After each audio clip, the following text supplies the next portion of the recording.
আমার মনে হয় যে এটা এই পর্যায়ে আসতো না যদি ছাত্র সংগঠনগুলো নিজেরা বসে একটা সোশ্যাল কন্ট্রাক্ট বা নিজেরা একটা বোঝাপড়ায় আসতে পারতো। যেহেতু 5ই আগস্টের পরে সব জায়গায় সংস্কার হচ্ছে, ছাত্র রাজনীতির বিষয়টাও ছাত্র সংগঠনগুলোর নিজেদের বসে একটা নতুন রূপরেখায় একমত হওয়া উচিত ছিল, এবং সেটা হতে পারতো যে হল এবং একাডেমিক এরিয়ায় একাডেমিক ইয়াতে যে সাংগঠনিক ছাত্র রাজনীতি সেটা কিভাবে চলবে বা চলবে কিনা, এটা যদি আগেই ছাত্র সংগঠনগুলো বসে একটা চুক্তিতে আসতো, এক্ষেত্রে আমার মনে হয় ছাত্রদের দিক থেকেও ছাত্র সংগঠনের প্রতি বা ছাত্র রাজনীতির প্রতি যেই বিদ্বেষমূলক পরিস্থিতি তৈরি হয়েছে, যে মুখোমুখি অবস্থান তৈরি হয়েছে, সেটা হতো না এবং এই ধরনের কোনো পরিস্থিতি তৈরি হতো না। এটা আমি মনে করি যে আমাদের ছাত্র সংগঠনগুলোর এখানে আরেকটু ম্যাচিওর হওয়ার সুযোগ ছিল।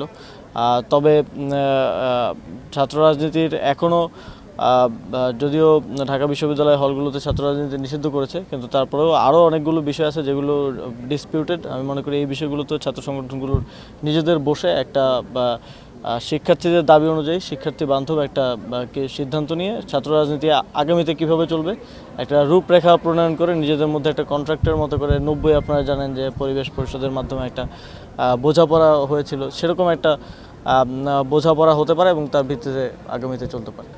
এ বিষয়ে আমি কোনো মন্তব্য করতে চাই না। আমার মনে হয় যে এই পরিস্থিতি, আমি যেটা বললাম যে এই পরিস্থিতিতে আসাই লাগতো না যদি ছাত্র সংগঠনগুলো নিজেদের মধ্যে একটা বোঝাপড়ায় আসতে পারতো।